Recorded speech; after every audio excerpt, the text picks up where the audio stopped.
अस्सलाम वालेकुम स्टूडेंट्स, कैसे हैं आप सब स्टूडेंट्स। लास्ट वीडियो में हमने एक्सरसाइज 6.1 कंप्लीट की थी। आज हम एक्सरसाइज 6.2 की तरफ मूव करेंगे। इसका क्वेश्चन 1 है, हमारे पास दो वेक्टर्स गिवन हैं और हमने उनकी एडिशन और सब्ट्रैक्शन इस तरह करनी है। तो हम उससे पहले थोड़ी बहुत इसकी थ्योरी देख लेते हैं कि सबसे पहले addition of vectors, triangle law of addition. ठीक है, अच्छा, आप लोगों ने हेड टू टेल रूल पहले आप फेमिलियर हैं इससे, आपने 9th क्लास में या फर्स्ट ईयर में 9th क्लास में सॉरी आपने हेड टू टेल रूल किया होगा चैप्टर 2 में। तो वो क्या होता था, फर्स्ट वेक्टर हम ड्रा करते हैं, ठीक है, ये ए बी वेक्टर ड्रा किया जिससे उसने यू वेक्टर का नेम दे दिया। और जहाँ पे ये फर्स्ट वाला वेक्टर जो है उसका वो होता है ना, हेड होता है, या आप इसे उसका टर्मिनल पॉइंट भी कह सकते हैं। वहाँ से हम अगले वेक्टर का स्टार्ट लेते हैं जो कि यहाँ पे वी मेंशन है, ठीक है। और इन दोनों का जो है वो हमारे पास रिजल्टेंट जो है वो ये वेक्टर आता है, ठीक है। और रिजल्टेंट को हम इन दोनों का सम भी कह देते हैं। तो ट्रायंगुलर लॉ ऑफ एडिशन जो है वो हमारे पास सिंपल सी चीज़ है ये। अब हम एग्जांपल 6 पे मूव करते हैं। हमारे पास यहाँ पे ए वेक्टर गिवन है, बी वेक्टर गिवन है और हमने ए और बी का सम फाइंड करना है। ए और बी का सम हम कैसे फाइंड करेंगे? ए वेक्टर लिखेंगे जो यहाँ पे गिवन है प्लस बी वेक्टर लिखेंगे। और हम किस तरह एडिशन करते हैं, हम आई कंपोनेंट्स को आपस में ऐड करेंगे और जे कंपोनेंट्स को ऐड करेंगे। अब यहाँ पे इस वेक्टर का आई कंपोनेंट था 2 और इस वेक्टर का आई कंपोनेंट था 4। इनको जब हम सम करेंगे तो हमारे पास जो आई कंपोनेंट आएगा, रिजल्टेंट आएगा, वो आ जाएगा 6i। सेम इसी तरह हमने जे कंपोनेंट्स को भी आपस में ऐड करना है। 3 प्लस -6, प्लस और माइनस माइनस होते हैं तो 3 - 6 आ जाएगा यहाँ पे। तो 3 - 6 जो है वो हमें -3 आंसर देता है। ओके, तो इस तरह हमने जो है वो उनकी एडिशन फाइंड करनी है। अब हम चलते हैं सब्ट्रैक्शन या difference of two vectors. Difference जो है the two vector subtraction of, अच्छा, the vector subtraction of two vectors A B is represented by A minus B, ठीक है। ये जो a माइनस बी मैं बोल रही हूँ ये a भी वेक्टर है और b भी वेक्टर है। इसे हम कैसे डिफाइन करेंगे? इसे हम ऐसे डिफाइन करेंगे a plus negative of b। अब लेट्स सपोज हम इसकी एग्जांपल के थ्रू इसे समझते हैं।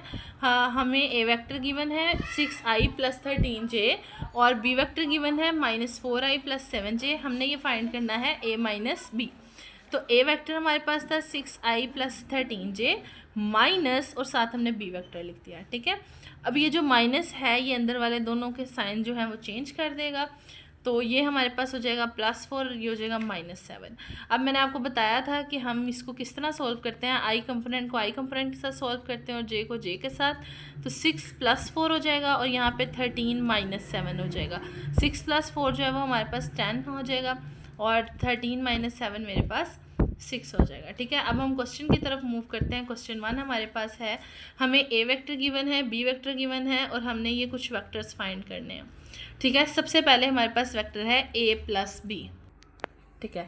ओके, यहाँ पे हमारे पास हमने a और b का सम फाइंड करना है। मैंने a वेक्टर लिख लिया प्लस b वेक्टर लिख लिया और मैंने आपको भी बताया कि हम किस तरह इसका सम फाइंड करेंगे। आई कंपोनेंट को आई कंपोनेंट में ऐड करेंगे और j को j में ऐड करेंगे। तो 7 + i इधर क्या है 1, तो 7 + 1i प्लस -3 + 5j, ठीक है। j को j कंपोनेंट के साथ हमने ऐड करना है।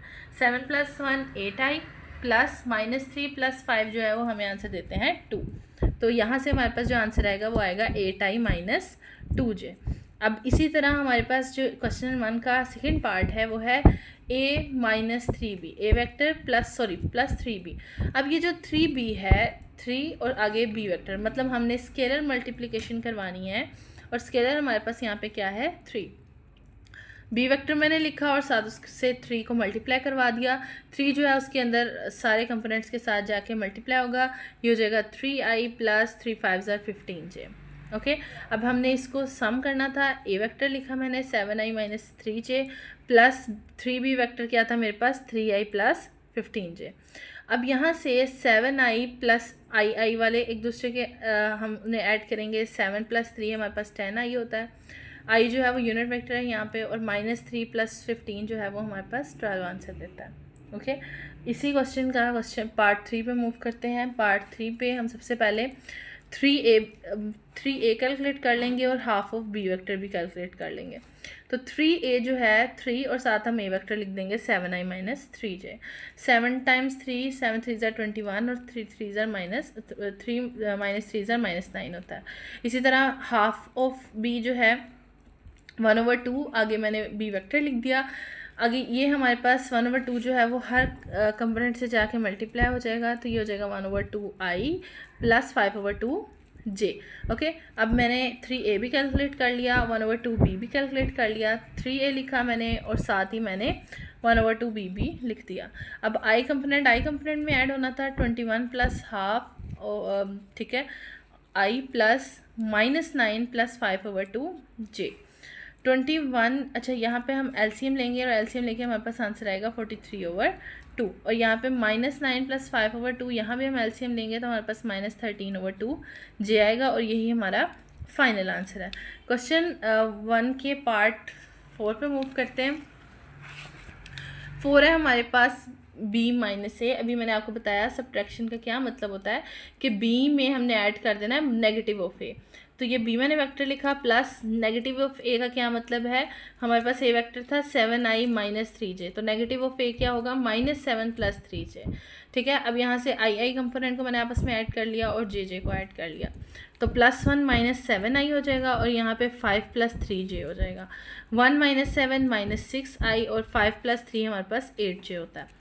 अब इसी क्वेश्चन का सेकेंड लास्ट पार्ट है 4b माइनस 5a।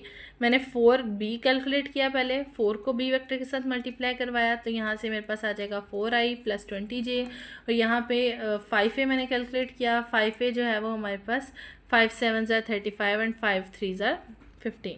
ओके, तो यहाँ से 4b भी निकल आया, 5a भी निकल आया। हमने इन दोनों को माइनस करना है, सब्ट्रैक्ट करना है, तो कैसे करेंगे, 4b plus minus of 5 minus का क्या मतलब है कि इन दोनों के हम साइन चेंज कर देंगे, तो यहाँ पे हो जाएगा -35 और यहाँ पे हो जाएगा, ये -15 था, ये हो गया +15। अब हमने आई कंपोनेंट को एक दूसरे के साथ सॉल्व करना है और जे को, तो 4 - 35i हो जाएगा और 20 + 15j हो जाएगा। 4 - 35 हमारे पास -31 आंसर देता है और 20 + 15 हमें 35 आंसर देता है। ओके, इस क्वेश्चन का लास्ट पार्ट है हमारे पास 3/2a माइनस b। 3/2 जो है वो हमारे पास पहले हम 3/2a कैलकुलेट कर लेंगे। 3/2 को a वेक्टर से मल्टीप्लाई करवाएंगे, 3 7 ज़ार 21/2 माइनस 3 3 ज़ार 9/2। ठीक है, तो यहाँ से अब हमने इसका इन्हें माइनस करना था। मैंने ये वाला वेक्टर लिखा माइनस या sorry plus minus of b, minus मतलब जो हमारे पास b वेक्टर था उसके मैंने साइन चेंज कर दिए। साइन चेंज करने से ये नेगेटिव b आ गया। आप चाहें तो यहाँ पे माइनस लिख दें और सच वैसे भी सॉल्व कर सकते हैं। तो आई कंपोनेंट को आपस में सॉल्व करेंगे, 21/2 -1i और -9/2 -5j। तो यहाँ पे जब हम इसका एलसीएम लेंगे तो ये 2 जो है 1 से मल्टीप्लाई हो जाएगा, तो ये 2 हो जाएगा और 21 में से जब हम 2 माइनस करेंगे तो 19/2। सेम इसी तरह 2 को जब हम 5 से मल्टीप्लाई करेंगे तो 10 हो जाएगा और -9 - 10 जो है वो -19/2 हमें आंसर देता है। ठीक है, अब आपको ये समझ आ गई होगी। Thank you so much.